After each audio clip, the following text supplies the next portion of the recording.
Escucha. Puedes oír el rugir de las piedras que las olas agitan, arrojándolas a su regreso allá en el ramal de arriba. Comienza y cesa, y luego otra vez comienza. Con trémula cadencia se retarda y lleva una eterna nota de tristeza dentro. El mar de la fe. Hubo un tiempo también en que en marea alta y a lo largo de las playas del mundo reposó como los pliegues de un espléndido cinturón doblado. Pero ahora yo tan solo oigo su melancólico y distante estruendo, retirándose hasta el aliento del viento de la noche, cayendo en los vastos y sombríos precipicios y las desnudas arenas de este mundo. El mar de la fe.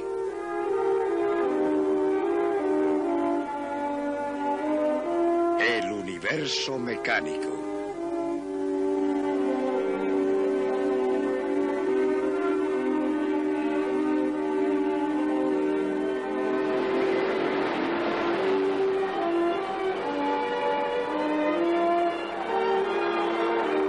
Matthew Arnold publicó su poema Playa de Dover en 1867. Tomó la retirada de la marea como una metáfora del declinar de la religión en la Inglaterra victoriana. Nuevas formas, actuando en la sociedad, estaban secularizando hasta los más elementales momentos de la vida humana. Se hacía posible simplemente registrar un nacimiento sin bautizar a su hijo para que recibiera una educación proporcionada por el Estado. Casarse en una oficina de registro, puesto que la ley matrimonial estaba también siendo asumida por el Estado. El matrimonio se estaba convirtiendo en un contrato civil.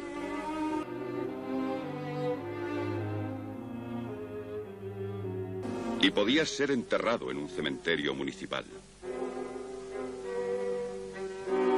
Se estaba haciendo posible vivir una vida totalmente laica. Arnold estaba testimoniando el abandono del mundo de los dioses y espíritus que habían obsesionado a la humanidad desde el alborear de la consciencia. El Censo Nacional de 1851 registró el comienzo de una baja gradual en la asistencia a la iglesia que ha continuado. Se descubrió que la proporción de la población que acudía a los cultos era del 24%. En términos generales, en 1900 era del 24%.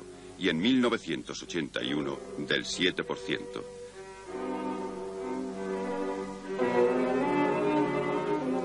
La Iglesia, que en tiempos controló toda la sociedad, se ha hecho marginal. Un recuerdo del pasado en el mundo de hoy, hecho por el hombre. Un mundo de cambio y movimiento incesante. Arnold se asombraría ante la playa de Dover de hoy.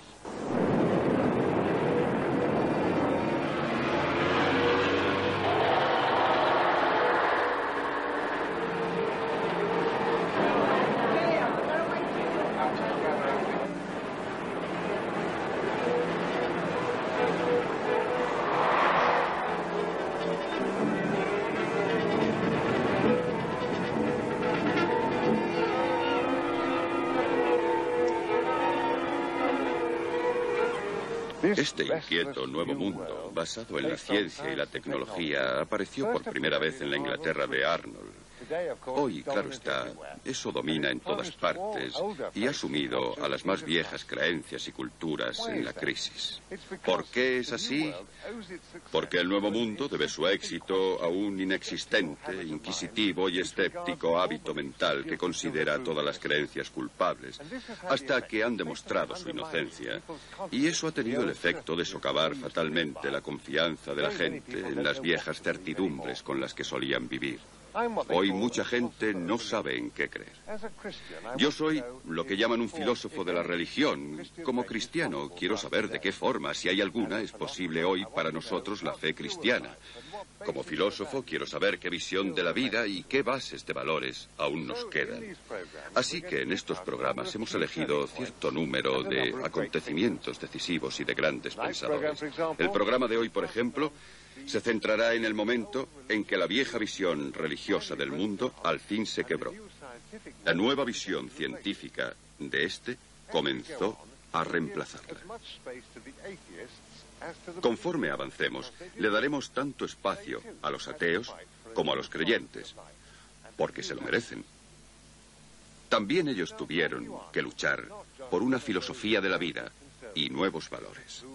Bien, Matthew Arnold no fue solo uno de aquellos románticos conservadores que se angustiaban por lo que se perdía. También trató de reconstruir y escribió libros de teología radical. Y trataremos de ser conservadores, porque contaremos la historia de un modo que muestre la forma de la nueva realidad que está apareciendo. La primera indicación llegará en este programa, porque veremos los principios de un proceso por el cual toda nuestra visión del mundo se hizo más centrada en el hombre, en el sujeto humano. Así que, ahora, comencemos. La cultura occidental ha sido tan laica durante tanto tiempo que no es fácil recordar cómo era una visión del mundo plenamente religiosa. Pero hay una imagen de ello. Estoy ahora en el profano, neutral y público mundo de la calle, pero vamos a cruzar una frontera. Todo arco, puerta o umbral simboliza la transición de un mundo a otro. Lich significa cuerpo, y la puerta Lich era el lugar donde el cadáver descansaba, esperando ser llevado a su última morada. Nuestro espacio está medido en una escala abstracta y métrica, pero estos espacios están ordenados en otra de grados de significado sacro. El camposanto es un lugar intermedio entre los mundos, donde los muertos yacen dormidos esperando la llegada del Señor. En la puerta oeste de la iglesia cruzamos otra línea y entramos en el mundo sagrado.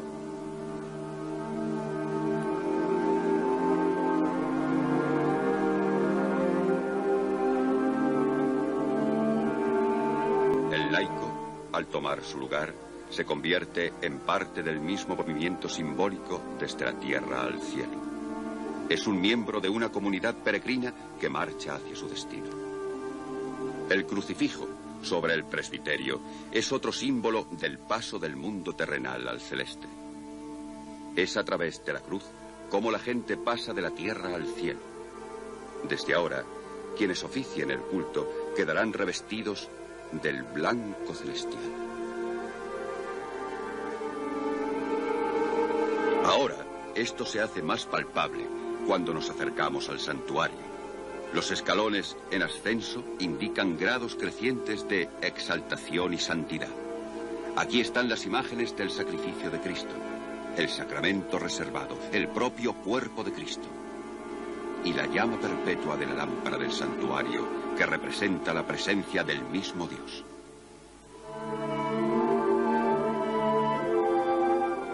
Ahora imaginemos esta experiencia de grados crecientes de sacralidad.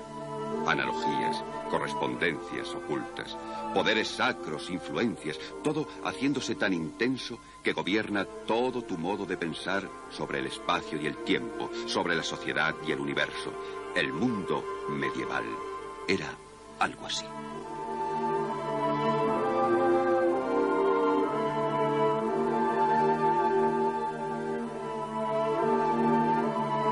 Donde vemos el mundo en términos de mecanismos y matemáticas, ellos lo veían en términos míticos, médicos y religiosos. Para ellos el mundo sobrenatural irradiaba una especie de poder sagrado y organizador que estructuraba toda su experiencia del espacio y el tiempo, el mundo y la sociedad, y la historia de la vida individual. La vieja visión cristiana del universo era una mezcla de la Biblia y la ciencia griega, procedente en especial de Aristóteles. El universo era una esfera perfecta de más de 100 millones de kilómetros, hecho de materia cristalina llamada quinta esencia. Dentro de ella estaban los 7 cielos de varios planetas errantes. Pero ninguno de ellos era un espacio muerto y vacío. Eran los palacios de cristal de los bienaventurados muertos, llenos de vida y movimiento. Pero su movimiento no les era propio. El universo tenía que ser continuamente potenciado desde fuera, porque Aristóteles había demostrado que todo movimiento depende de otro previo, y así se iba remontando hasta un inamovible primer impulsor, a saber, Dios. Este era el argumento de la existencia de Dios a partir del movimiento. Todo movimiento era transmitido desde Dios a través de sus ángeles, a través del cielo estrellado y los 7 cielos de los planetas, para por último impulsar todos los acontecimientos aquí abajo en la Tierra, en el muerto centro del universo.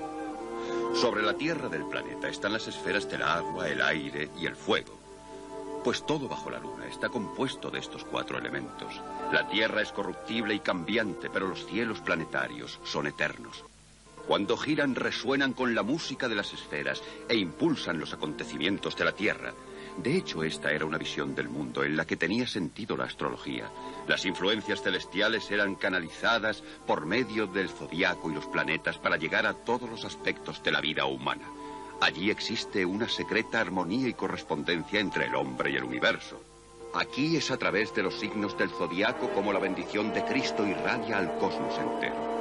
Mientras tanto, el infierno era visto como un reflejo invertido de los 7 cielos, con sus círculos descendiendo al polo opuesto del universo de Dios, donde Satán yace sumido en el fondo de la tierra. El hombre medieval vio el universo como incorporando una escala de valores. Así que mientras el mundo del mal yacía abajo, así, peldaño tras peldaño, sobre él los cielos ascendían hasta el trono de Dios. Por donde quiera que miraras, veías grados crecientes de ser, valor, autoridad, poder. En un mundo así, era imposible dudar de la existencia de Dios. Una escala debe tener un remate. La cumbre de la montaña debe estar allí, aunque esté velada por la bruma. El mundo era como un texto sagrado, lleno de signos y significados ocultos. La persona que podía contarte lo que todo esto significaba para ti no era el matemático o el ingeniero, sino el teólogo, el intérprete de las escrituras.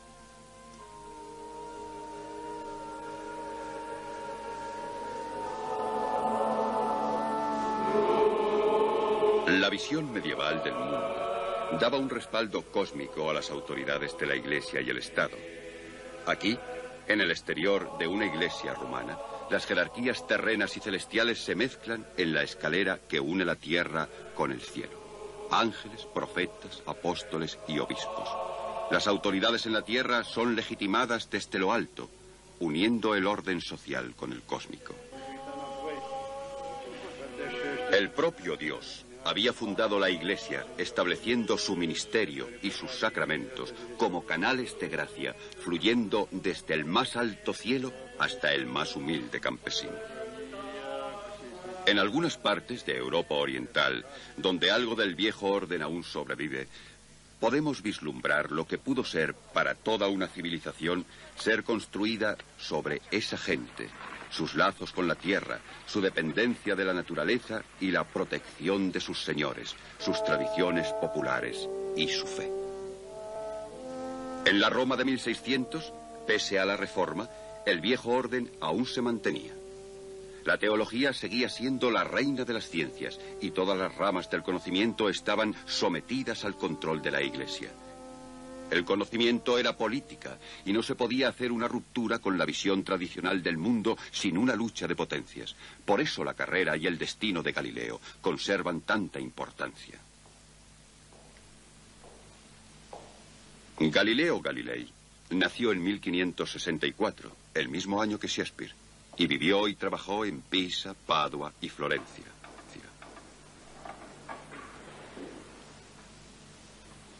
Galileo combina un apasionado interés en el mundo, habilidad artesanal y el poder del análisis matemático. Se le puede imaginar como un hombre creativo, pero también arrogante y tenso. Es devoto, pero astuto, y comprende la política del sistema bajo el que vive.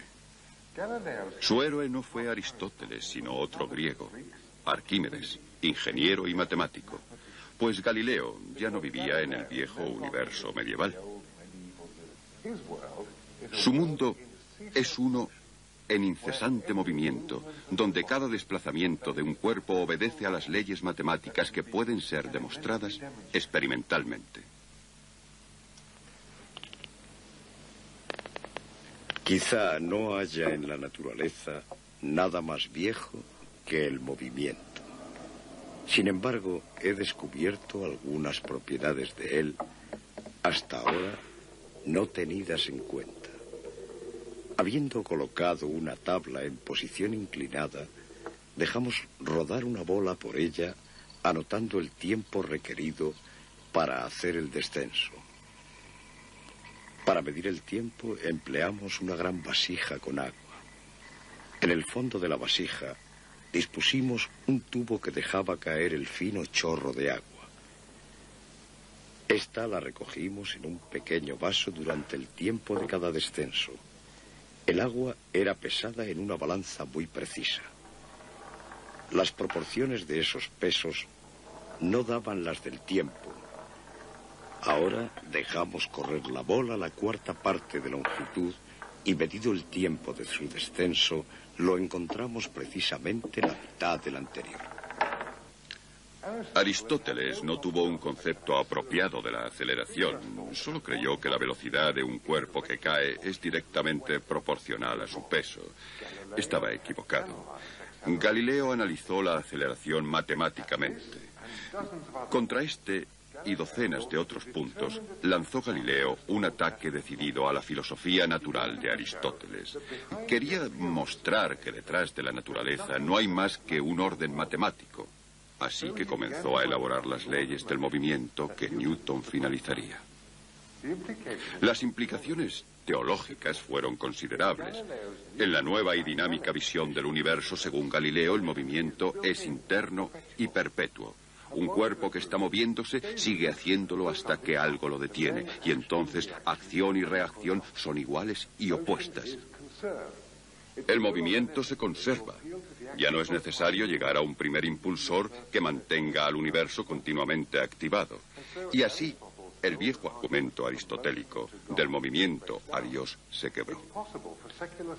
Es posible para la ciencia seglar explicar el funcionamiento del mundo sin tener que recurrir a la teología. La ciencia comienza así a escaparse del control religioso.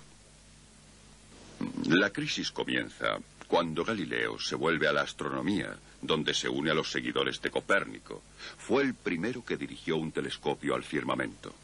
Y lo que creyó ver, de nuevo, le convenció de que Aristóteles debía estar equivocado. Vio no el cerrado universo medieval centrado en la Tierra, sino el de Copérnico, con incontables estrellas esparcidas por el espacio infinito. Galileo fue el primero que vio que Júpiter tiene 4 satélites y registró sus posiciones en su libro de notas cada noche durante la primavera de 1610. Era como un pequeño modelo de trabajo del sistema solar de Copérnico. Y si Júpiter podía acarrear satélites con él cuando volaba por los cielos, entonces la Tierra podía ser uno de los cuerpos celestes en movimiento, llevando su propia luna con ella. Nuestros propios ojos nos mostraron 4 estrellas que vagan en torno a Júpiter como lo hace la luna con la Tierra. Probaremos que esta es un cuerpo errante y uno que sobrepasa a la luna en esplendor y no el sumidero de todos los oscuros desechos del universo. Para probarlo, Galileo se basó solo en una ciencia, la mecánica. Las ideas de valor o intención eran irrelevantes. Galileo comprometió a sus sucesores a ver el universo como una máquina.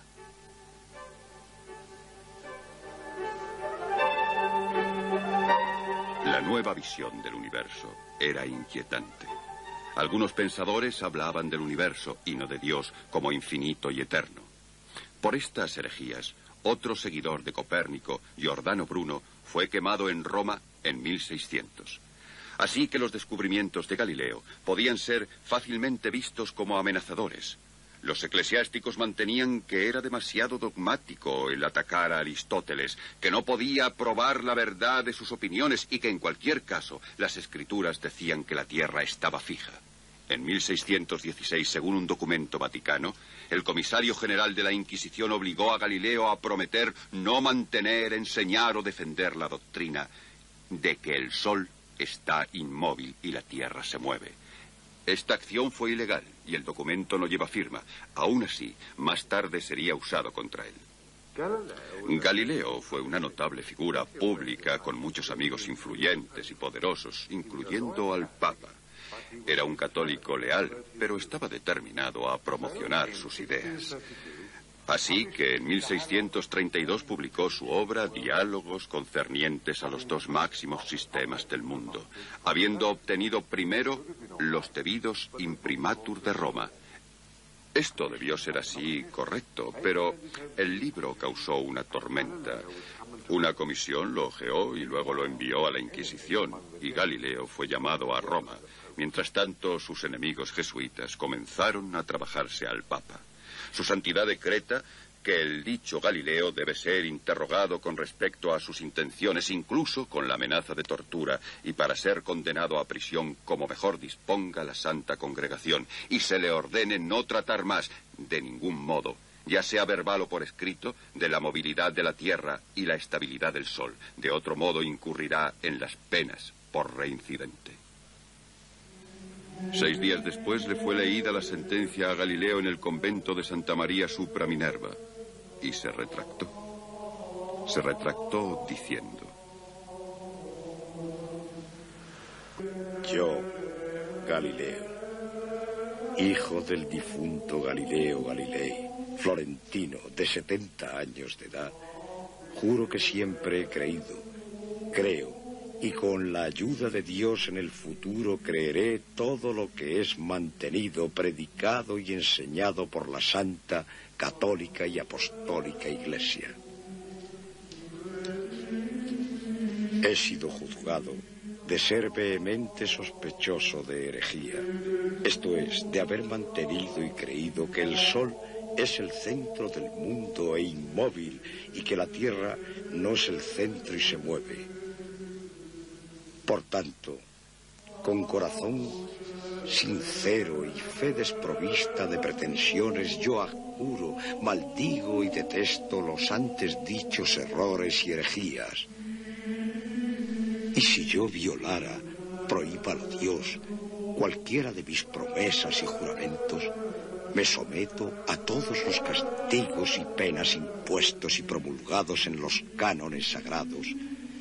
Así que me ayude Dios y estos santos evangelios que yo toco con mis manos.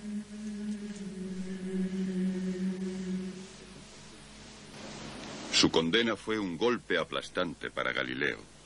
Escribió a su hija, una monja franciscana, que su nombre había sido borrado del libro de los vivos. Le permitieron regresar a su hogar en Ascetri, provincia de Siena, cerca del convento de su hija. Ella hizo penitencia por él, recitando los salmos penitenciales, y él permaneció confinado en su finca, bajo la supervisión de la Inquisición. Su salud era mala. Al año siguiente su hija moría, para su gran pesar. Pero logró reanudar su trabajo y recibir visitas. John Milton vino a verle. Y seguía creyendo que su nueva ciencia era consecuente con la doctrina católica. Dios, decía él, hizo 2 libros, la naturaleza y las escrituras, en 2 diferentes lenguajes. La naturaleza en el exacto de las matemáticas, las escrituras en el menos preciso de los hombres. Creo que la Santa Biblia es a menudo muy obtusa y puede querer decir cosas bastante diferentes de lo que sus escuetas palabras significan. El gran libro de la naturaleza está escrito en el lenguaje de las matemáticas y sus caracteres son triángulos, círculos y otras figuras geométricas. La naturaleza nunca quebranta las leyes impuestas sobre ella. Por esa razón, nada de lo que el sentido y la experiencia ponen ante nuestros ojos o necesarias demostraciones nos prueban, debe ser puesto en cuestión y mucho menos condenado por el testimonio de pasajes bíblicos que pueden tener algún significado distinto bajo sus palabras. La Biblia no está encadenada a condiciones tan estrictas como aquellas que gobiernan los efectos físicos, ni Dios está con menos excelencia revelado en las acciones de la naturaleza que en la Biblia. Yo no creo que aquel que nos ha dotado de sentidos, razón e intelecto tenga intención de limitarnos su uso. Él no nos requerirá que negaremos sentido y razón en asuntos físicos que son puestos ante nuestros ojos y mentes por experiencia directa o necesarias demostraciones. Galileo era un gran realista. Creía que podía leer el libro de la naturaleza y descubrir en él verdades ciertas y definitivas, como la Iglesia las sacaba de la lectura de las Escrituras. Fue una época dogmática. Sus gentes tenían pretensiones muy altas. Todo lo que Galileo quería era una amable partición entre la ciencia y la teología, que podría dejar libres a los científicos para seguir adelante, y podrían terminar una ciencia básica con bastante rapidez. Bien, consiguieron su libertad, pero no terminaron la ciencia. Por el contrario, ha cambiado, crecido y se ha transformado a su paso acelerado desde entonces. En nuestro propio siglo, la astronomía ha pasado por una transformación tan profunda como aquella de la que formó parte Galileo. Nuestros mismos conceptos de tiempo, espacio y materia han sido transformados. Nuestros instrumentos pueden ahora cubrir extensiones de magnitud en espacio y tiempo billones de veces mayores que antes.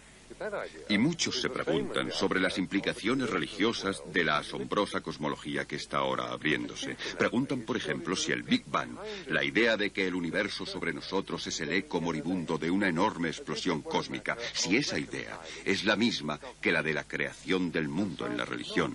Pero pensar de ese modo seguramente sea repetir las mismas clases de errores que la Iglesia hizo al condenar a Galileo, como si fuera un asunto de reconciliar dos dogmas diferentes. Y la ciencia ya no es dogmática, y la religión está recogiendo su espíritu. La ortodoxia de ayer, vemos ahora que es la herejía de hoy. La ortodoxia de hoy puede ser la risa de mañana. Vuestro siervo y amigo Galileo, desde hace un mes, está irremediablemente ciego. Así que este cielo, esta tierra, este universo que yo, con mis descubrimientos y claras demostraciones, amplié 100 veces más allá de lo que fuera creído por los sabios de tiempos pasados. Para mí, esta vez, están hundidos en un espacio tan pequeño como para ser colmado por mis propias sensaciones.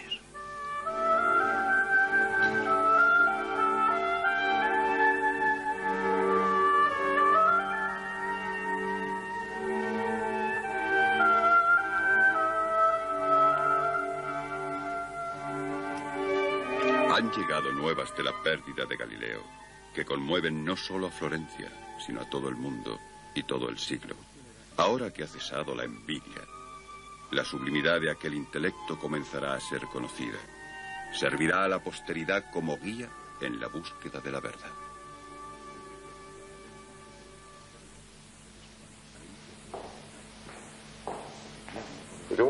Todo esto ocurrió hace mucho tiempo, pero Galileo hizo una diferencia permanente en nuestra comprensión del universo. Hizo a la ciencia matemática y mecanicista, como aún lo es. Quería liberarla de cualquier conexión necesaria con ideas de intención y valor, y lo consiguió. La ciencia se convirtió en una especie de diagrama abstracto de la naturaleza. Pero cuando el universo es visto de este modo, ya no le parece tan amistoso al hombre. Ya no le da líneas de orientación al viejo estilo. Está despojado de todo su viejo significado moral y religioso. Su Dios, si tiene alguno, es un matemático cósmico, más que un rey celestial.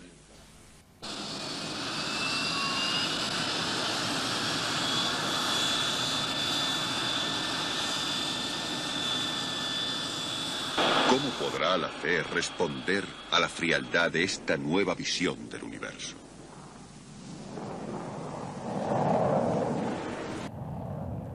El centro más vivaz era París. Fue aquí donde las implicaciones en la fe de la nueva ciencia se vieron con mayor nitidez. El hombre, con el más claro sentido de cómo había cambiado la situación humana, fue él mismo, un dotado matemático y científico. Tocó la revolución científica en muchos puntos. Nuestros altímetros dependen de la relación regular entre la presión del aire y la altitud, que él fue el primero en demostrar.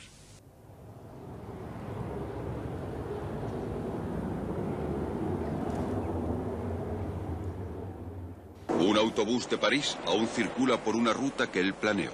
El primer servicio público regular del mundo, desde la Bastilla al Luxemburgo. Y los modernos ordenadores descienden de sus máquinas calculadoras. Su nombre fue Pascal. Y este es el ordenador que hizo en 1652. Puede que sea un poco tosco, pero funciona. Pascal fue llevado a París por su padre en 1631 a la edad de 8 años. Su madre murió en su infancia y el niño fue educado por su padre para que fuera precoz. Y lo fue. Publicó su primer libro sobre las secciones cónicas en geometría a los 17 años. Tras eso su reputación creció rápidamente y fue presentado a los principales pensadores de la época.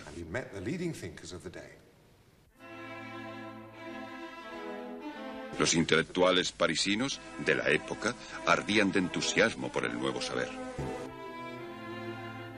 Estaban organizados en un número de sociedades informales y en salones particulares, atestados de instrumentos científicos, se reunían una vez a la semana e incluso a diario para intercambiar ideas y noticias del extranjero.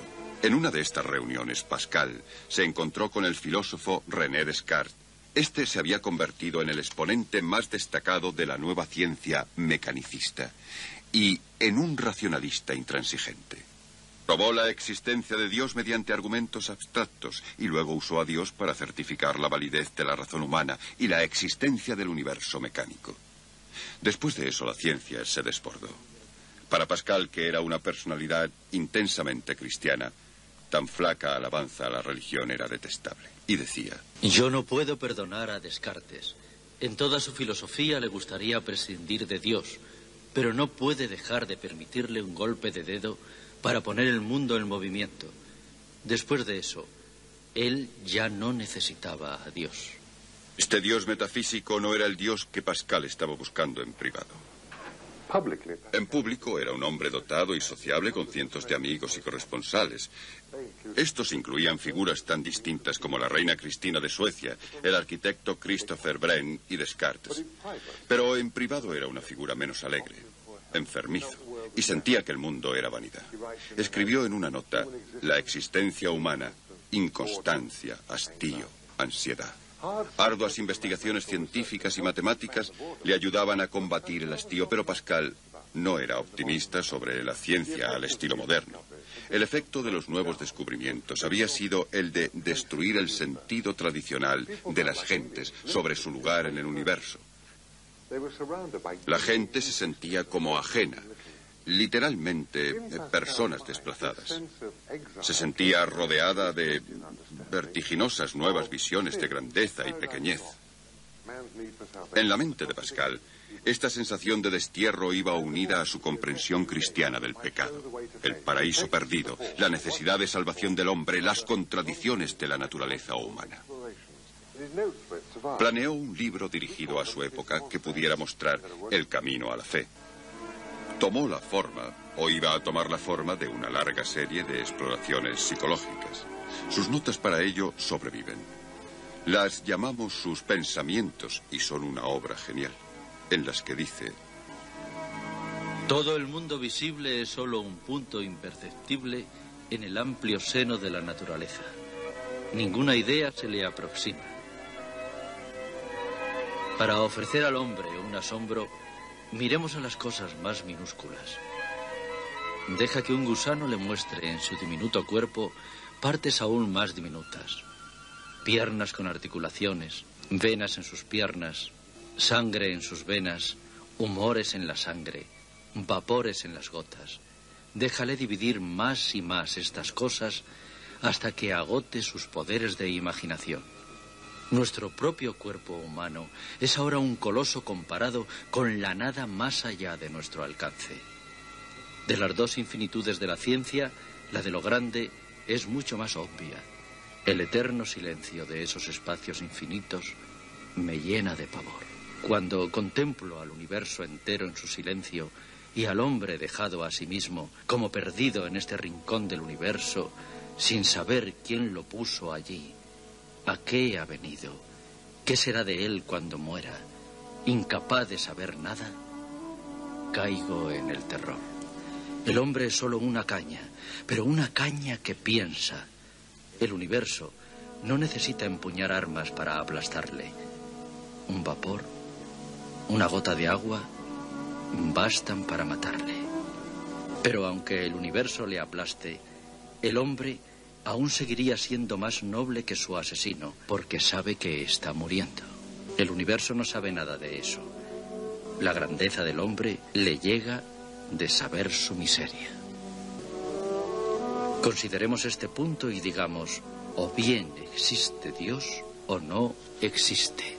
Pero, ¿cuál de estas alternativas escogeremos? La razón no puede determinar nada. Una moneda, girando en el remoto extremo de esta distancia infinita, puede caer de cara o de cruz. ¿Cuál es tu apuesta? El Dios de los cristianos no es un Dios que sea meramente el autor de las verdades matemáticas y el orden de los elementos. Es un Dios que colma el alma y el corazón de aquellos a los que posee, que les hace internamente conscientes de su miseria y de su infinita gracia, que les hace incapaces de cualquier otro fin excepto él.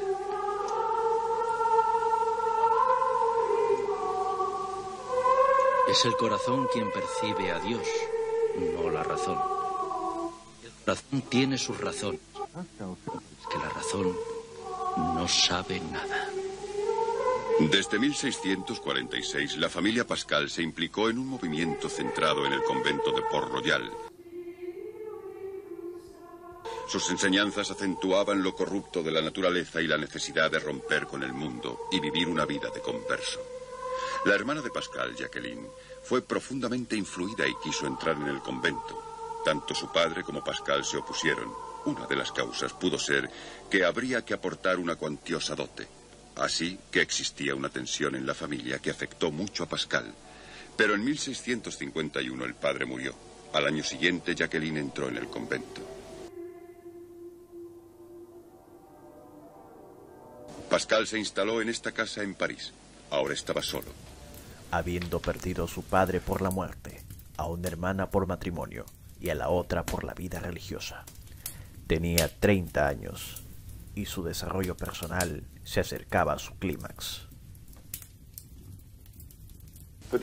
La experiencia decisiva llegó a altas horas de una noche de un lunes de noviembre de 1654. Esto reconcilió a Pascal con su hermana y le implicó con Port-Royal, pues entonces vio que sus enseñanzas eran la conclusión lógica de su propio pensamiento. La experiencia le enseñó algo parecido a esto. Dios está oculto a los sabios. La paradoja de la grandeza y la miseria del hombre, que tanto preocupó a Pascal, es abordada y resuelta por una respuesta. La divina paradoja de la ocultación de la gloria de Dios en la fragilidad de Cristo. Pascal descubre a su Dios oculto más profundamente escondido y por tanto más profundamente revelado en la pasión de Cristo. Esta era la teoría, pero la experiencia cuando llegó fue aplastante. Año de gracia de 1654, lunes 23 de noviembre. Desde las 10:30 de la noche hasta las 12:30. Fuego. Dios de Abraham, Dios de Isaac, Dios de Jacob, no de filósofos y eruditos. Certeza, certeza, efusión, gozo, paz. Dios de Jesucristo, Dios de Jesucristo, Mi Dios y tu Dios.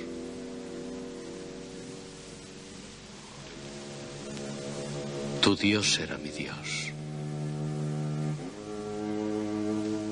El mundo olvidado y todo excepto Dios.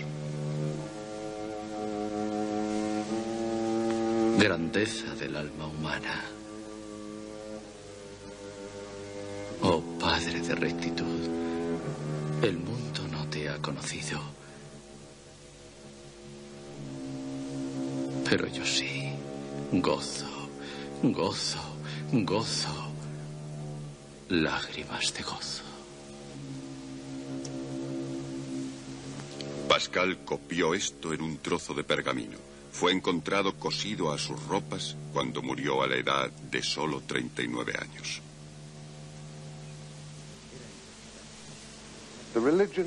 La religión de la Edad Media era muy pública y objetiva, porque el lenguaje de la fe moldeaba la propia fábrica del mundo percibido. Fe y conocimiento se mantenían unidos. Bien, Pascal fue un católico creyente, pero en su época la fe y el conocimiento estaban comenzando a apartarse. Cuando él dice, Dios es conocido por el corazón, no por la razón, es como si quisiera decir que su propia religión estaba sintiéndose expresada en metáforas.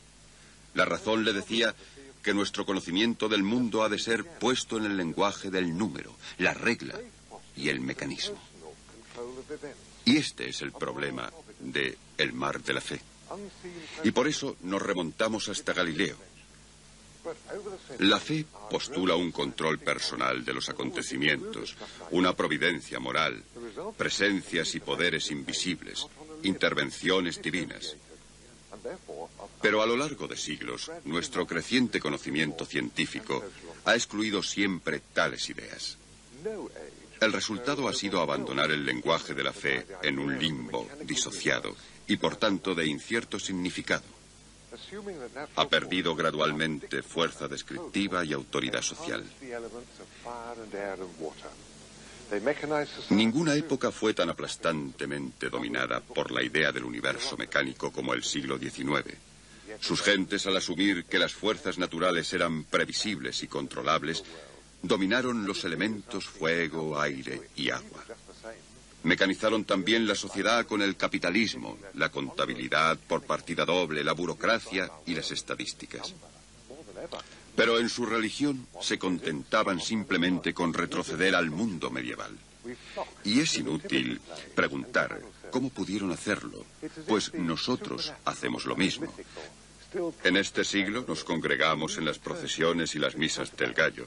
Es como si lo sobrenatural y lo mítico aún lanzaran un hechizo sobre nosotros. Necesitamos volvernos a ello para contrapesar la visión del mundo de la ciencia moderna.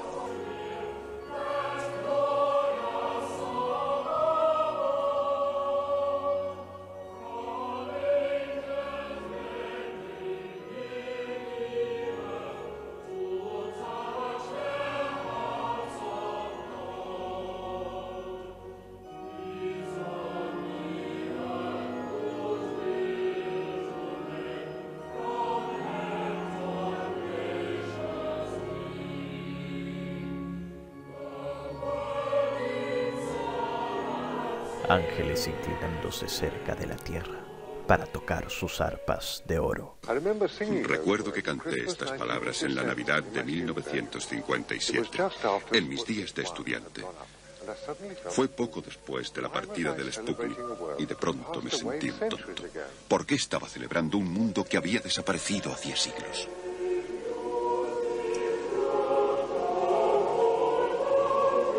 Y no solo es en Navidad cuando sentimos la conveniencia del lenguaje religioso tradicional, sino también en momentos de crisis personal.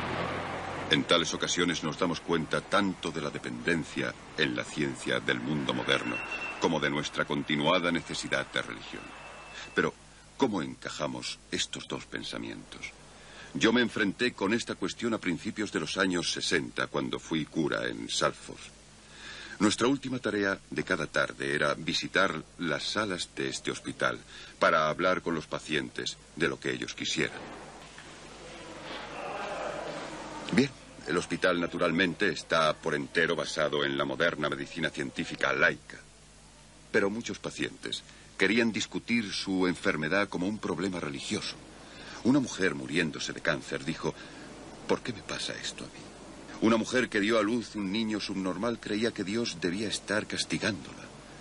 Otro, enfrentándose con una operación, dijo: rece para que yo no tenga que pasar por esto.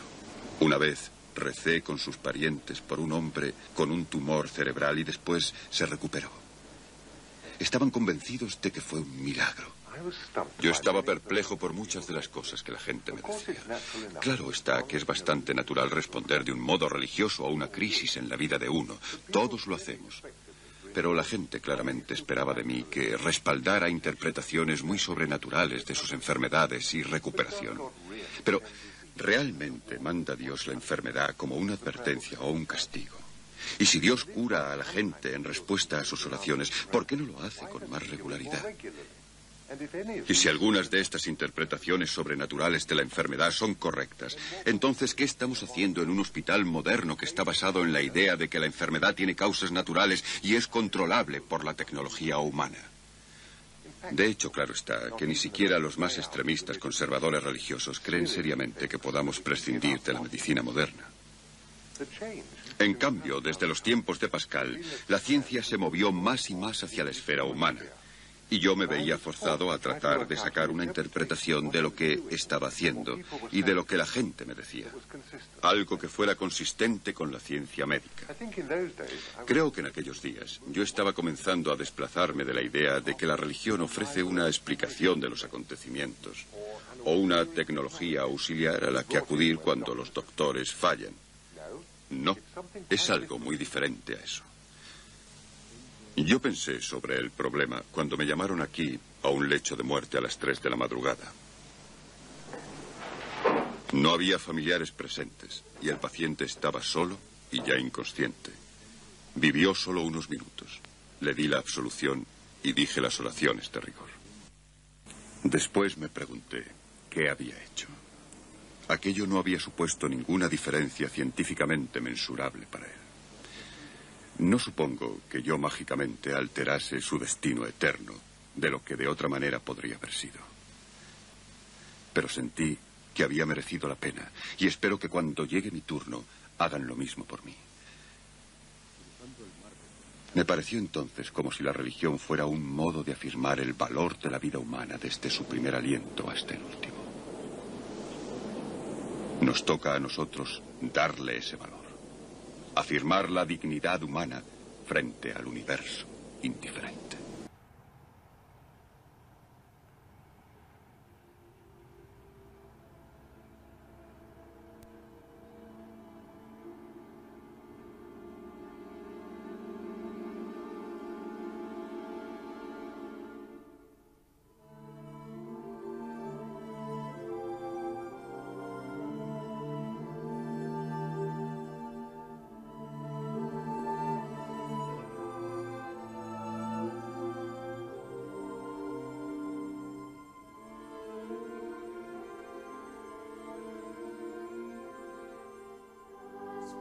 Spacious